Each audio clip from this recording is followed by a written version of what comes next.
Perhaps you think the doors of education are closed to your child. It is never too early or too late to explore a child's educational opportunities. If you suspect an infant, child, or young adult of having a developmental delay or disability, your school can open a window of hope for a brighter future. Each child is unique and has the right to an education, but some have special needs or concerns when it comes to learning. Services at no cost to the family are available for eligible individuals from 3 to 21 years of age, starting at birth for children with visual or auditory impairments. Learning experiences encourage intellectual, social, and emotional growth. Children develop self-confidence and the ability to get along with others. Every child has the capacity to learn, to develop, and to grow his or her full potential. Do you know a child who may be in need of special education services? Does the child demonstrate problems of difficulties in any of the following areas? Language and speech. Has difficulties pronouncing words. Difficulty being understood by others. Limited speaking skills.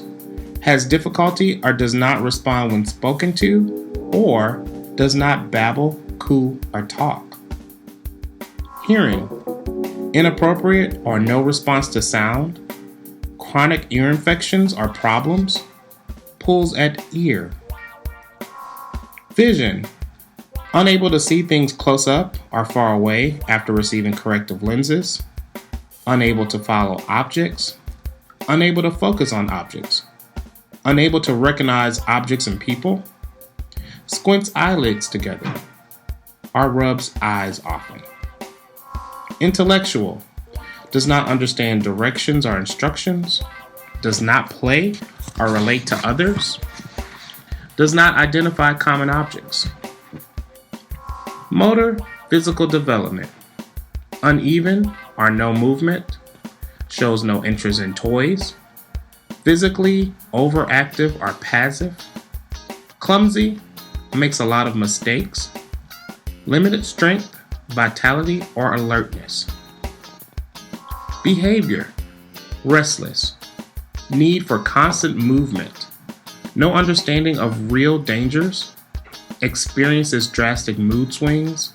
Or cannot make friends or maintain those friends. Self-help.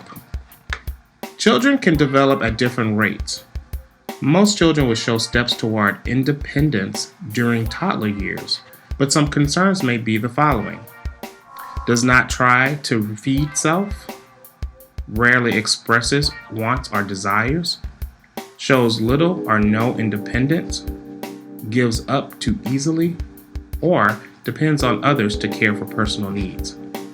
Special services are available to eligible infants, children, and young adults identified with a disability in one or more of 13 following areas: auditory impairment, autism, deafness, blindness, emotional disturbance, intellectual disability, other health impairment, orthopedic impairment, specific learning disability, speech or language impairment, traumatic brain injury, or visual impairment.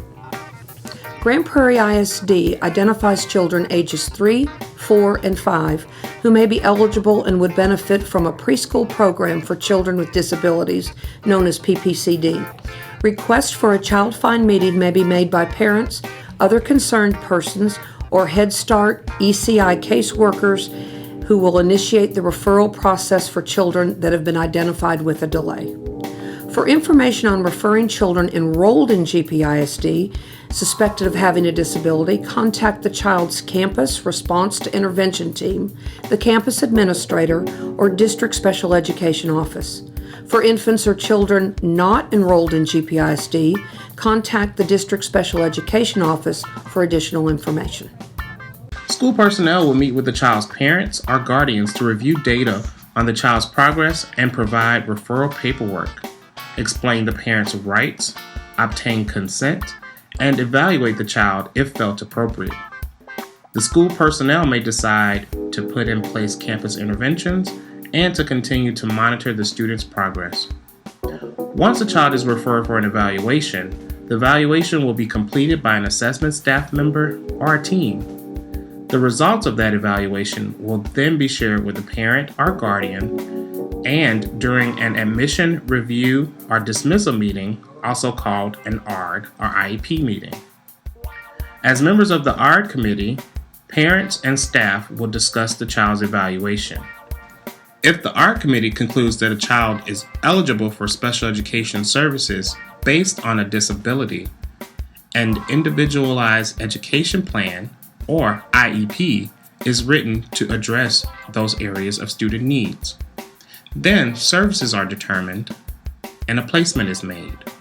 The child is then scheduled to receive these services at no cost to the family. Please share this information with others and enlist their support. Remember, the sooner we can identify children with special needs, the sooner we can assist them. Look at the world through their eyes. They want a brighter future, and we need to open the doors for them.